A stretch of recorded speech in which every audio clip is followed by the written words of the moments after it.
Hey everyone, welcome back to some new r/entitled parent stories. If you would like to support the channel, please hit the like button, it really helps. The first story is called, I Ended Up Blocking Her. My ex is not actually my ex. We've been separated for 9 years now, but we've never actually signed papers for numerous reasons, financial being the biggest one. We've co-parented our son well for those years. And for the past 8 years, we've included my boyfriend in the process. We've been doing quite well at this, and the three of us have established a pretty good relationship. 2 years ago, however, my ex got a new girlfriend. She and I don't get along, mainly on her part, and no, I don't just say this because it's my side.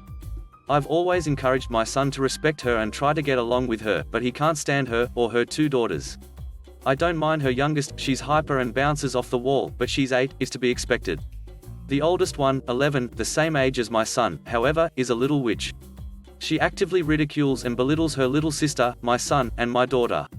She's rude to me, my ex-in-laws, and even my ex. This girl is absolutely out of control.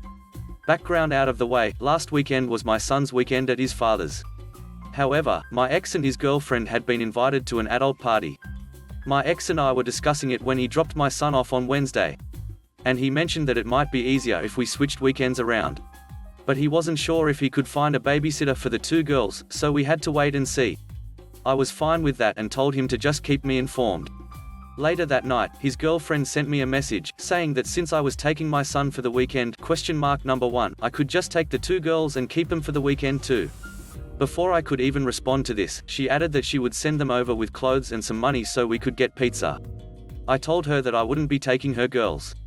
I wasn't taking my son for the weekend, he lives with me, and his father and I were just switching weekends around.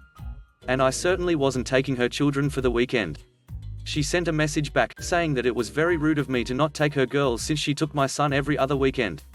Before I could respond again, she sent another message saying she'd send over $15 for pizza. I told her that she didn't take my son on the weekends, that my son spent the weekends with his father. And I reiterated again that I wouldn't be taking her girls. She responded, asking what I was doing that I couldn't take the girls. I told her we weren't doing anything, we were just going to have a nice relaxing weekend. She asked why I would ruin her and my ex's weekend by not taking the girls. By this point, I was annoyed. And I told her that I didn't like her oldest daughter, and she was a brat, and she wasn't allowed in my home outside of emergency situations.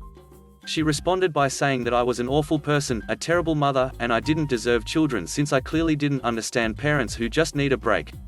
I ended up blocking her. The next story is called, This Belongs to the Church. I live in a predominantly Catholic city where most people attend church on a regular basis. I, however, was not raised Catholic or religious really, so I stand out a little bit from most people.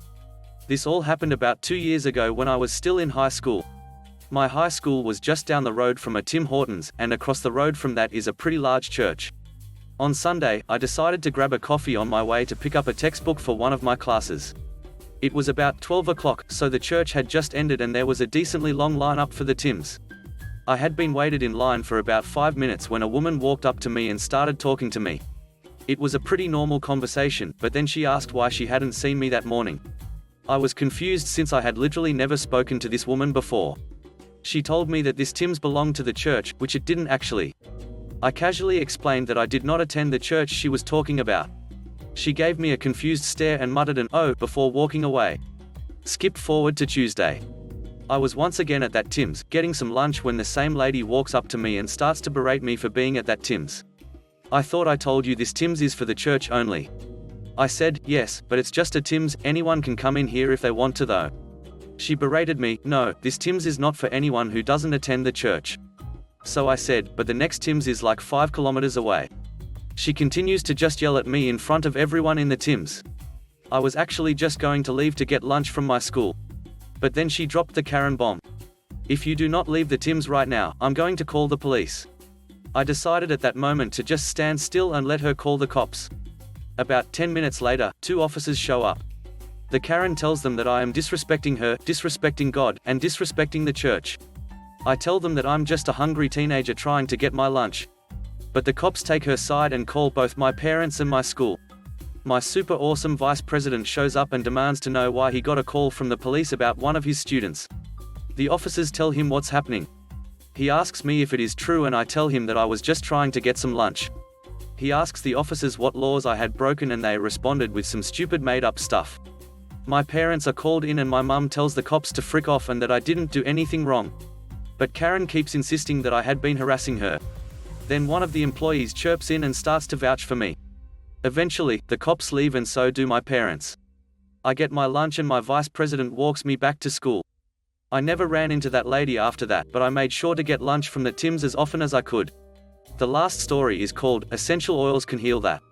I'm a youth sports coach and whatever stories you've heard about insane parents, it can be even worse than that. I'm in a league where parents are already planning out their kids' target colleges before they can walk. But most of the kids are completely average.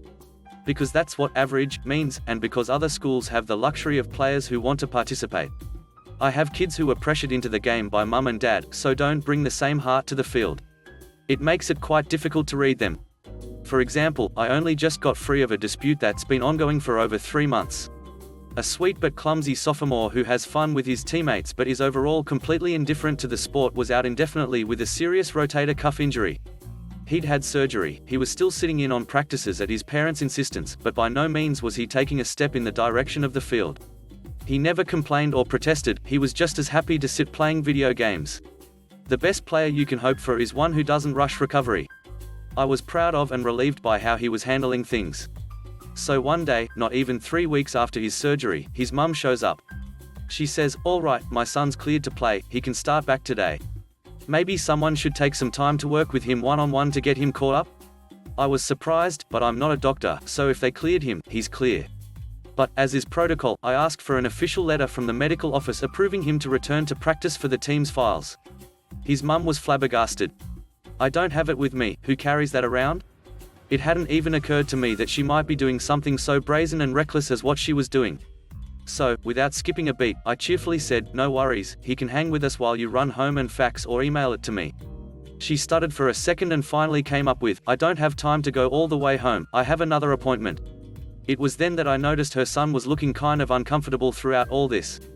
And while he isn't our most enthusiastic guy, I would have still expected him to be psyched to return to practice after sitting patiently on the sidelines for such a long hiatus. So, while I might have agreed to wait to the next day to see the letter in any other case, knowing the player would start back by easing in very slowly regardless, I knew this time I had to see written proof before so much as giving the kid a light stretch routine. I told her, "So, I'll just give his doctor's office a call and they can send the letter to us. It's still early, we can catch them if we call right now." And I stood there, expectantly, waiting for her to call. She gasped and stuttered some more before finally blurting out, "He isn't being treated by a Western big pharma doctor, he's on an essential oil regimen." I didn't know whether to laugh or start shouting. It was so ridiculous that she was even positing treating an internal injury with essential oils. But even more so infuriating that she would risk her son's health just to get him back in practice a few weeks early. I couldn't tell straight away if she genuinely thought the oils had healed his shoulder, which still visibly appeared to be causing him pain, or if she was just saying that to try and get out of producing the letter she didn't have because he was seeing a doctor who had not cleared him yet. I was stuck at that point and called another coach over to confer privately. After giving her a rundown of the situation, she suggested a foolproof plan. I returned to the boy's mother and said, "So, I just talked with some other members of the staff and I have great news. The team physician can do a routine post-op exam right now and write a letter." Thankfully, she didn't call my bluff because while we do have a team physician, you have to make appointments with him a week or more in advance. So his mother says she isn't comfortable with him seeing a strange doctor. I reiterate, this is our team physician, who has assisted her son whenever he's been injured on the field, not a stranger to him. She pivoted back to not trusting Western medicine and wanting to maintain the essential oils plan. She started going off about how all these scans are going to give him radiation poisoning. So I told her I couldn't help her and sent her on her way. Her son was mouthing, "Sorry, coach," to me as she gave her speech. And I knew then that I had done the right thing. You could see in his eyes that he did not have anything to do with this scheme to rush back on the field. She stormed off absolutely irate, cursing me and even some players from her own son's team who passed her on the way out and continued making a scene in the front until someone from marching band practice asked her to leave because they literally could not hear all of the instruments with the way she was carrying on. Not even 24 hours later, the principal and head of athletics each had letters from a law firm, accusing us of discriminating against her son, preventing him from playing because of the family's belief in alternative medicine. The principal showed the letter to his lawyer wife who suggested we just ignore it and see if the kid's mum would just tire of investing time and money into the situation. I know what you're thinking and you're exactly right. She was not going down that easy. She was back with the lawyer in person at practice the following week. He tried to tell me something about how as a team at public school, I could not prevent her son from participating because of the family's personal beliefs and every child had a right to do public school activities. Well, I couldn't be further from a lawyer, but that was still easy even for me.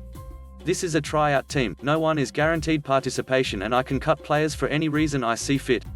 That stymied him and I think he told the boy's mother that she was out of options. But I guess she kept sending him checks because he kept writing us letters.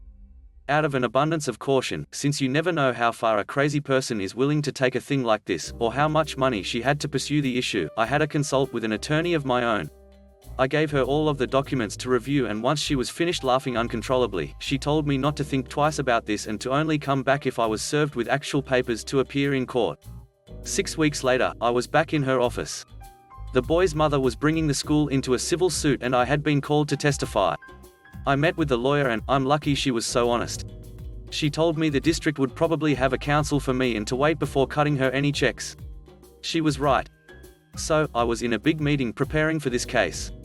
All of the team boosters were there, top administrators I'd only ever heard the name of but never seen in person, and even more, people still who I've already forgotten because these meetings were such a stressful blur. It was getting very serious very quickly. More than once I was pulled aside by someone with more important places to be and asked if I couldn't just clear the kid to play. We were about a week and a half out from the first official court date and in serious discussions with the school's council about actually just buying these people off of the team and settling out of court if they agreed to walk away from the sport and drop the issue. No one wanted to hear me explain all the reasons why that would never work. I was just leaving a smaller one of these strategy meetings when I saw the kid loitering outside of my office. I knew I wasn't supposed to speak to any of them, but the kid had been really cool throughout the whole ordeal. And he definitely wished he wasn't associated with any of his mum's wild antics. So, I cautiously approached and before I could even say anything, the kid drags his dad out from around a corner. His dad seemed concerned his wife might drop out of a ceiling grate or something, but his son was determined and prodded him going, "Do it, let's go." His dad, keeping his head on a constant swivel, quietly said, "I understand that you can have my son cleared by a team physician?" I nodded. The dad hesitated but the son was clearly fed up and, staring daggers at him. He said, "Okay then, let's get going, sign what you need to sign for me to see who I need to see." My guess is he didn't want to be known as the player who had testified against his team. Parents are chatty and everyone at school definitely knew about what was going on. The poor guy kept saying, quietly enough that his son couldn't hear, "Listen, my wife can never find out about this. Can you please just not make a big scene with it? Just say he was cleared to play, no need to advertise how it happened, okay?" I assured him that not only would I never advertise a student's private business for social clout, but that when it came to medical issues, I was legally prohibited from sharing information with anyone. So, I sent one of the only messages flagged urgent that I have ever had to direct to our team doctor. And by the end of the day, our highly relieved strategy team was able to place a call, informing the mother that her son was cleared to return to practice. Now, don't get it twisted, I didn't ram his recovery paperwork through a back channel to end the suit or alleviate pressure from the administration. His mum had dragged this whole ordeal out so long that he'd actually fully healed. Our doctor was able to pass him with flying colors. She still isn't the worst parent I've had to deal with, but certainly the most serious matter. Other people get into it with us over playing time or game schedules or even their kid's uniform number. Thanks for watching the video. I hope you enjoyed it.